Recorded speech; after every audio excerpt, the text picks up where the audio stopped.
బసవయ్యపురం అనే ఒక పల్లెటూరు ఉండేది. ఆ ఊరిలో పున్నమ్మ అనే ఒక పేదరాలు ఉంది. ఆవిడ చిన్న వయసులోనే ఆమె భర్త చనిపోయాడు. ఆమెకు ఒక కొడుకు ఉన్నాడు. అతని పేరు భీమయ్య. ఒకరోజు ఉదయాన్నే భీమయ్య భోజనం చేస్తూ ఉండగా పున్నమ్మ అతన్ని చూసి ఇలా అంది. ఒరే భీమయ్య, ఆ భీముడంత బలశాలివి కావాలి అని మీ నాన్న నీకా పేరు పెట్టాడు.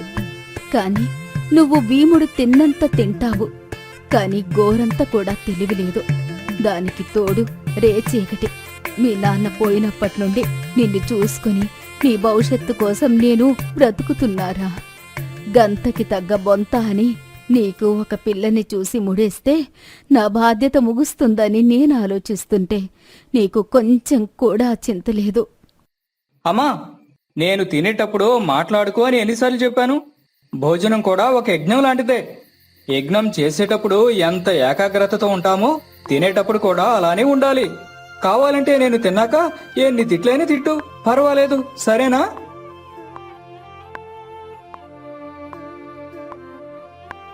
అని అతను అంటూ ఉండగా ఇంతలో అక్కడికి సుబ్బమ్మ వచ్చి ఇలా అంది. ఏం పుల్లమ్మా, పొద్దున్నే నీ కొడుకును తిట్టే పనిలో ఉన్నావా ఏంది? వాణ్ణి తిడితే నాకేమొస్తుంది సుబ్బమ్మ? వాడి మంచి కోసమే కదా నా తాపత్రయం. ఇంతకీ వెళ్ళిన పనేమైంది? పండా కాయ? కాయ పండేలాగా కనిపించడం లేదు. ఈరోజు ఆ పిల్ల మేనమామ వస్తాను అన్నాడు. కాని ఏం పుట్టిందో తెలియదు. మాకీ సంబంధం వద్దు. అబ్బాయికి రేచీకటి ఉందంట కదా, ఈ విషయం మాకు చెప్పకుండా దాసిపెట్టి మా పిల్ల బతుకు చీకటి పాలు చేద్దామనుకున్నావా అని నన్ను నానా చీవాట్లు పెట్టి వెళ్ళాడు ఆ పెద్ద మనిషి. మన చుట్టుపక్కల ఉన్న 4 ఊర్లకి తెలిసిపోయింది మీ వాడికి రేచీకటి ఉందని. ఇక వీడికి పిల్లని చూడ్డం నా వల్ల కాదు. ఆ విషయం చెప్పి పోదామని ఇక్కడికొచ్చాను అని చెప్పి సుబ్బమ్మ అక్కడి నుంచి వెళ్ళిపోయింది. ఉన్న ఒక్క ఆశ కూడా పోయింది. ఏదో మనోళ్ళం, ఈ సుబ్బమ్మ ఏదో నీకు ఒక పెళ్ళాన్ని చూసి పెడతాది, పెళ్లి చేద్దాము అనుకున్నాను. ఆమె కూడా ఇంక నా వల్ల కాదు అని చేతులెత్తేసింది. నీ గురించి ఆలోచిస్తే నాకు నిద్ర పట్టడం లేదు, తిండి కూడా తినాలనిపించడం లేదు. నువ్వేమో నిమ్మకు నీరెత్తినట్టు కడుపు నిండా తినడం, మంచానికి అడ్డంగా పడుకొని నిద్రపోవడం. నిన్నెట్టారా దారికి తీసుకొచ్చేది? అమ్మా, నా గురించి ఆలోచించి నీ ఆరోగ్యం పాడు చేసుకోవద్దు. నారు పోసనుడే నీరు పోస్తాడు అంటారు. దేవుడు నా రాత ఎట్టా రాసి ఉంటే అట్టా జరుగుద్ది. జరగబోయేదాన్ని మనం ఊహించలేము, జరిగిపోయిన దాన్ని మనం మార్చలేము. ఈ మధ్యలో ఎందుకే బాధ? అట్ట అనుకుని ఎన్ని రోజులుంటావయ్యా? నీ తోటి పిల్లల పెళ్ళయ్యి పిల్లల్ని కూడా కన్నారు. నాకు మాత్రం ఉండదా?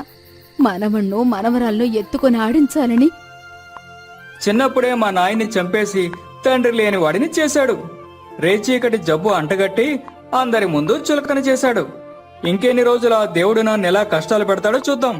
ఏదో ఒక రోజు విసుగొచ్చి మంచి రాత రాయకపోతాడా? మనకే మంచి రోజులు రాకపోతాయా? అట్ట అనుకుని చేతులు ముడుచుకొని కూర్చోలేం కదా నాయన. మన ప్రయత్నం అయితే చేయాలి కదా. ఇంతలో అక్కడికి పక్క ఊరు పెంచలయ్య వచ్చాడు. సుబ్బమ్మ, ఎట్లున్నారు? అంతా బాగానే ఉందా? ఏం బాగోలేదన్నయ్యా. ఇప్పుడేనా రావడం? ఉండు, కొంచెం మజ్జిగిస్తాను, తాగు, ఎండను పడొచ్చావు. ఇప్పుడేం వద్దులేమ్మా, కొబ్బరి నీళ్లు తాగొచ్చాను. కడుపు నిండుగా ఉంది. ఎంతకీ నీ కొడుకు ఏదైనా పనిలో కుదిరాడా లేదా? ఏమైంది వాడి పెళ్లి సంగతి? వాడి పెళ్లి నా చావుకొచ్చేలాగా ఉందన్నయ్య. మగదిక్కులేని సంసారమాయే. ఆయనే ఉంటే మాకు ఈ కష్టాలు ఉండేది కాదు కదా. కిష్టడు చచ్చిపోయి 25 ఏళ్లయింది. ఇంకా అదే తలుచుకుంటూ బాధపడితే ఎట్టా చెప్పు? ఏం చేయమంటావన్నయ్యా నన్ను? వీడు రేచీకటి సంగతి అందరికీ తెలిసిపోయింది. ఎవ్వరూ పిల్లనివ్వడం లేదు. పోనీ మన దగ్గరేమైనా ఆస్తులున్నాయా? అట్లాంటి లోపాలన్నీ పక్కన పెట్టి పిల్లనివ్వడానికి అంటే, పోనీ ఈడేమైనా పని చేసి సంపాదిస్తాడా అనుకుంటే వీడి సంగతి మీకు తెలిసిందే కదా. మన ఊరికి ఓ 10 మైళ్ళ దూరంలో పెద్దపాలెం అనే ఊరు ఉంది. ఆ ఊర్లో ఓ 10 ఎకరాల భూమి ఉన్న ఒక ఆయన ఉన్నాడు. ఆయన పొలం చూసుకోవడానికి ఒక మనిషి కావాలంట. సంవత్సరానికి పుట్టెడు వడ్లు ఇస్తారు, ఉండడానికి ఇల్లు ఇస్తారు.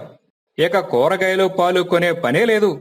కొద్ది రోజులటు పోయి 4 రూపాయలు సంపాదించుకుంటాను అంటే చెప్పండి, మాట్లాడతాను. ఉన్న ఊరు, నలుగురు తెలిసిన వాళ్ళు. ఇక్కడే బతకడం కష్టంగా ఉంది. బయట ఊరికి పోయి ఏం బతుకుతామన్నా? ఈడ బతకడం కష్టంగా ఉంది కాబట్టే ఊరు వదిలి బయటకు వెళ్ళమంటున్నాను. ఆడ అయితే వీడి గురించి ఎవ్వరికీ తెలీదు. ఆడ ఎవరో ఒకరు పిల్లని చూసి పెళ్లి కూడా చేసేయచ్చనేది నా ఆలోచన. నువ్వేమంటావురా భీమయ్య? చేయడానికి పని, ఉండడానికి ఇల్లు, తినడానికి తిండి అన్నీ ఉంటే ఏడైతే ఏముంది? నాకైతే అటు పోవడమే మంచిదనిపిస్తుంది.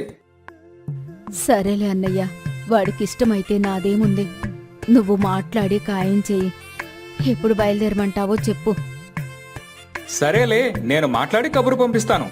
అంతా మంచే జరుగుతుందిలే, నువ్వేం బాధపడకు అని వాళ్లకు ధైర్యం చెప్పి పెంచలయ్య అక్కడి నుంచి వెళ్ళిపోయాడు.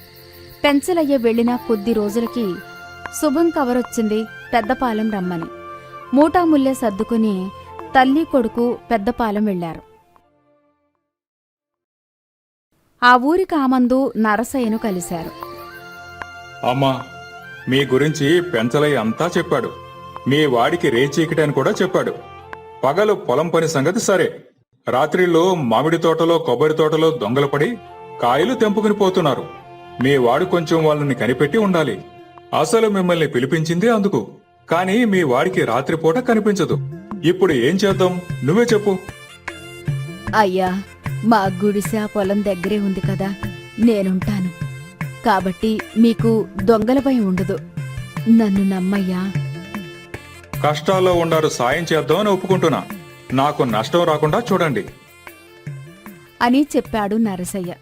మొత్తానికి పొలం దగ్గర ఉండే గుడిసెలోకి వెళ్లారు తల్లి కొడుకులు. భీమయ్య పొలం పని చేసుకుని సాయంత్రం గుడిసెకొచ్చేవాడు. సుబ్బమ్మ రాత్రిళ్ళు మేలుకొని కాపలా కాసేది. ఇలా జరుగుతూ ఉండగా ఒకరోజు మామిడి తోటలోకి కొంతమంది దొంగలొచ్చారు. ఆ విషయం సుబ్బమ్మ గమనించింది. వెంటనే కొడుకు దగ్గరికి వెళ్లి, వరే భీమయ్య, మామిడి తోపులోకి దొంగలొచ్చారా? ఎంతమంది ఉన్నారే? చీకట్లో సరిగా కనిపించలేదు కాని 4 లేదా అంతకంటే ఎక్కువ మంది ఉన్నట్టున్నారు. చూపు బాగున్న నీకే ఈ చీకట్లో ఏమీ కనిపించకపోతే నాకేం కనిపిస్తుంది? ఇప్పుడు ఏం చేద్దాం? ఊర్లో వాళ్ళందరినీ పిలుద్దామా? ఈలోపు వాళ్ళు పళ్ళు తెంపుకొని ఊరు దాటిపోతారు. వాళ్ళు పళ్ళు కోయకుండా ఆపాలి అని కొంచెం ఆలోచించి, ఒక పని చేద్దాం. నేను ఈ లైట్ పట్టుకుని అటువైపు వెళ్లి నిలబడతాను. నీకు ఈ లైట్ కనబడుతుంది కదా? ఆ లైట్ దూరం నుండి కూడా కనబడుతుంది. చీకట్లోనే నాకు ఇబ్బంది. అయితే నేను దొంగలకు కనబడకుండా అటు వెళ్తాను. నువ్వు ఇటు నుండి ఈ కంబళి పైన కప్పుకొని నా వైపు పరిగెత్తుకుంటారా. అది చూసి వాళ్ళు ఏదో జంతువు మీదకొస్తోందని భయపడి పారిపోతారు. సుబ్బమ్మ చెప్పినట్టే వెళ్లి లైటు వెలిగించింది. అటువైపు పరిగెత్తాడు భీమయ్య. అది చూసిన దొంగలు ఏదో జంతువు మీదకొస్తుందని భయపడి దెబ్బకి వాళ్ళు తెచ్చిన సంచులు వదిలేసి పరుగుతీశారు.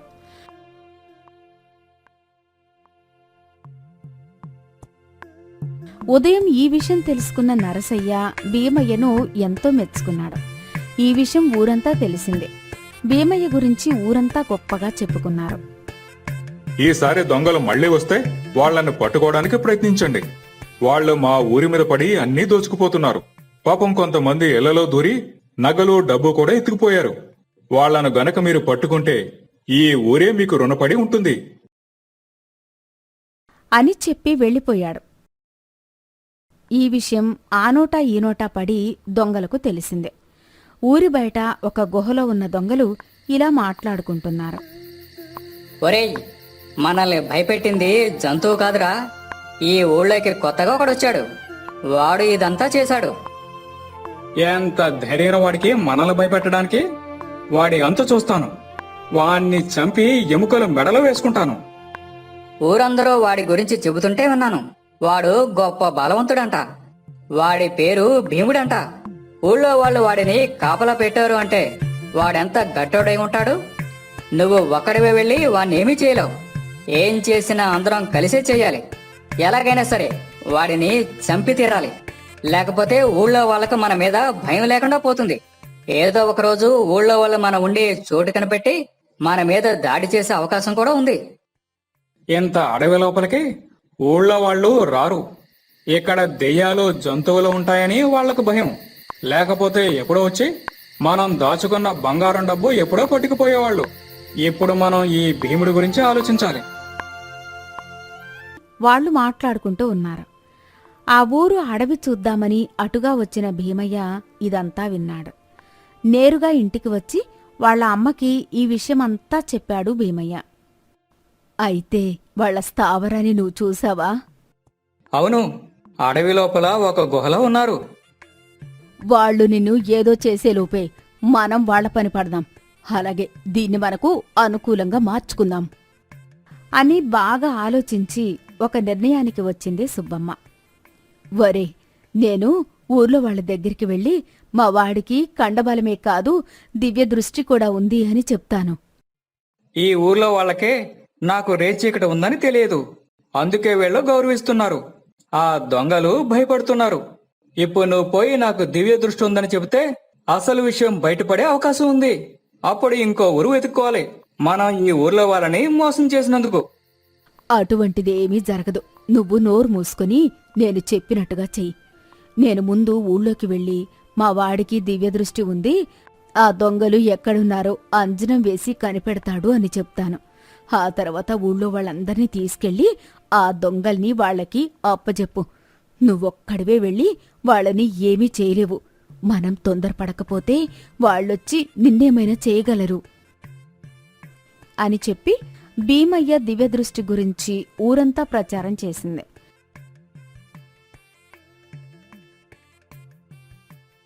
రెండో రోజు ఊళ్ళో వాళ్ళందరూ భీమయ్య ఇంటికొచ్చారు. నరసయ్య కూడా వచ్చాడు. నీకు దివ్య దృష్టి ఉందని ఆ పెంచలయ్య నాతో చెప్పలేదు. నీకున్న లోపం గురించి చెప్పాడు గాని నీ ప్రత్యేకతలు చెప్పలేదే. లోపమా? ఏముంది ఇతనికి? చూడ్డానికి బాగానే ఉన్నాడుగా. ఒంటి చేత్తో నలుగురిని కొట్టే అంత బలశాలి. అంటే నరసయ్య గారి ఉద్దేశం ఏంటంటే మా వాడికి ఆకలి ఎక్కువ, అదే వాడుకున్న లోపం. దాని గురించి చెప్తున్నాడాయన. అది లోపం ఏం కాదు. నేను చూడ్డానికి ఇలా బక్కగా ఉన్నా కుంభకర్ణుడు తిన్నంత తింటాను. సరే సరే, ముందు అంజన వేసి దొంగలు ఎక్కడున్నారో చెప్పండి. వాళ్ళ అంతు చూడాలి. నా కూతురు పెళ్లి కోసం దాచుకున్న డబ్బు నగలు ఎత్తుకుపోయారు. దాంతో పెళ్లి ఆగిపోయింది. ముందుగానే సుబ్బమ్మ చెప్పినట్టు భీమయ్య ఒక ముగ్గేసి కొన్ని అందులో గవ్వల్ని వేసి, ఊరికి దక్షిణాన అడవిలో 4 మైళ్ళు లోపలికి పోవాలి. ఆ పరిసరాల్లో దొంగలు ఉన్నట్టు ఈ గవ్వలు చెబుతున్నాయి. ఏంది? అడవిలో 4 మైళ్ళ దూరం లోపలికి పోవాలా? అడవిలో అంత దూరం పోతే ఆడ ఒక పెద్ద మర్రి చెట్టు, దాని కింద ఒక పెద్ద గుహ ఉన్నట్టు మా నాయనమ్మ చెప్పేది. మా తాత ఓసారి మేకలను మేపుకుంటూ ఆడకు పోయి తిరిగి వచ్చి రక్తం కక్కుకుని చచ్చిపోయాడంట. ఆడ దెయ్యాలు ఉన్నాయని చెప్తూ ఉండేది మా నాయనమ్మ. దొంగలు దొరకపోయినా పర్వాలేదు, ఆడికి మాత్రం వెళ్ళొద్దు. మర్రి చెట్టు కింద గుహ. ఈ విషయం నేను కూడా విన్నాను. అక్కడ దెయ్యాలు ఉన్నాయని మన ఊరి వాళ్ళెవ్వరూ అటువైపుగా వెళ్లరు. కాబట్టి వాళ్ళు నిజంగా అక్కడ ఉండే అవకాశం ఉంది. ఒకవేళ వాళ్ళు గనక అక్కడ దొరికితే అక్కడ దెయ్యాలు లేనట్టే కదా. ఇదంతా కట్టుకదై ఉండొచ్చు. మీ తాత ఏ పాము కాటు వలనో లేదా ఏ తినకూడని పండు తిని కూడా చనిపోయి ఉండొచ్చు కదా. పదండి, అందరం కలిసి అక్కడికి వెళ్దాం. అక్కడ దెయ్యాలే ఉన్నాయో దొంగలే ఉన్నారో తేలిపోతాయి.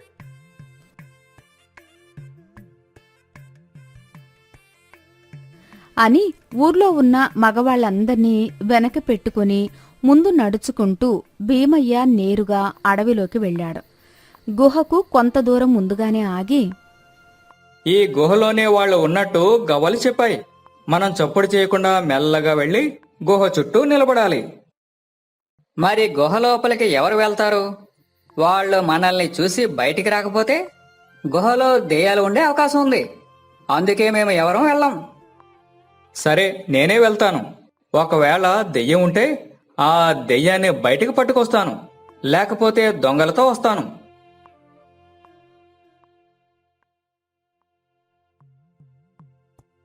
అన్నాడు ఎంతో ధైర్యంగా భీమయ్య. అన్నట్టుగానే జనాలు గుహ ముందు నిలబడ్డారు. భీమయ్య లోపలికి వెళ్ళాడు. రాత్రులు దొంగతనం చేసి పగలు నిద్రపోవడం దొంగలకు అలవాటు. అందరూ మంచి నిద్రలో ఉన్నారు. భీమయ్య లోపలికి వెళ్లి అక్కడే ఉన్న ఒక పెద్ద కర్ర తీసుకుని వాళ్ళందర్నీ చావబాదాడు. వాళ్ళు భయపడి బయటకు పరిగెత్తారు. అంతలో ఊరి జనం అందరూ వాళ్ళని పట్టుకున్నారు. భీమయ్య లోపల ఉన్న బంగారం మూటలతో బయటకు వచ్చాడు. శభాష్ భీమయ్య, నీ వల్ల ఎప్పటి నుంచో ఈ ఊర్లో ఉన్న 2 సమస్యలు ఈ రోజుతో పోయాయి. ఇక్కడ దెయ్యాలు లేవని రుజువు చేశావు. ఈ దొంగలను, ఊర్లో జనాలు పోగొట్టుకున్న బంగారాన్ని కూడా దొరకపట్టించావు. శభాష్. ఈ ఒక్క దెబ్బతో భీమయ్య గురించి ఊరంతా తెలిసిపోయింది. అతనికి రేచీకటి ఉందన్న విషయం మాత్రం ఎవ్వరికీ తెలీదు.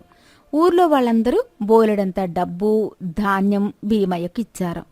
ఊరికి సంబంధించిన దేవుడి మాన్యం భీమయ్య ఇచ్చి సాగు చేసుకోమన్నారు. ఒకనాడు రంగయ్య, అమ్మా, బంగారం డబ్బు పోవడంతో నా కూతురి పెళ్లి ఆగిపోయింది. ఆ రోజు నుంచి అందరూ దీన్ని నష్టజాతకురాలు అని పెళ్లి చేసుకోవడానికి ఎవ్వరూ ముందుకు రాలేదు. మీరు ఒప్పుకుంటే నా కూతుర్ని మీ కొడుక్కి ఇచ్చి పెళ్లి చేద్దాం అనుకుంటున్నాను. దాందేముంది, ఖచ్చితంగా చేద్దాం. కాకపోతే మా వాడికి ఆకలి ఎక్కువ, అంతే కదా? అదే కదా మీ వాడి లోపం. నా కూతురు చక్కగా వండి పెడుతుంది. నువ్వు నీ కొడుకు కూర్చుని శుభ్రంగా భోజనం చేయండి.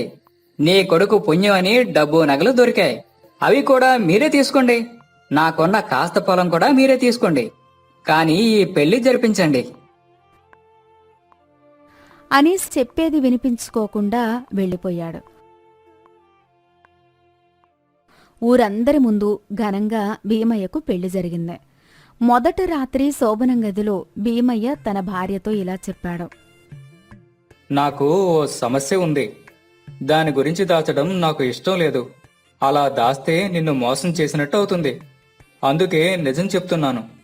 నాకు రేచీకటి ఉంది. నీ లోపం గురించి ముందుగానే నాతో చెప్పిన నీ నిజాయితీ నాకు నచ్చింది. దివ్య దృష్టి ఉన్న మీకు రేచీకటి ఉంటే మాత్రమేంటి? ఈ విషయాన్ని ఇంకా ఎవరికీ మీరు చెప్పకండి. ఊర్లో వాళ్ళందరూ మిమ్మల్ని చాలా గొప్పగా చూస్తున్నారు. ఈ విషయం తెలిస్తే చులకనగా చూస్తారు. నా భర్తను అలా చూడ్డం నాకేమాత్రం ఇష్టం లేదు అని ఆవిడ అనడంతో భీమయ్యను అర్థం చేసుకునే భార్య దొరికినందుకు అతను ఎంతో సంతోషించాడు. కొడుకు జీవితం బాగుపడినందుకు సుబ్బమ్మ కూడా ఎంతో సంతోషించింది.